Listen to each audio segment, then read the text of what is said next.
How to change payment method in YouTube Premium. The first things first is to pull up your Google Chrome browser, head to youtube.com site,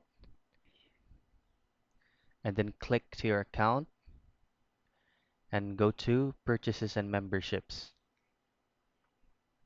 Now here, so since I haven't made any purchases with Google, I mean with YouTube Premium, you can still change your payment method.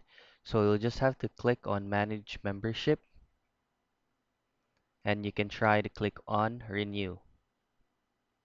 Click on YouTube Premium and you can choose any of these choices.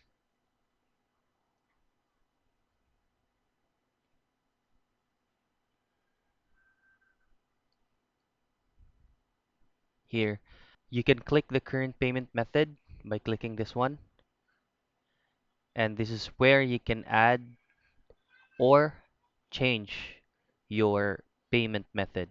So that's how you change payment method on YouTube Premium.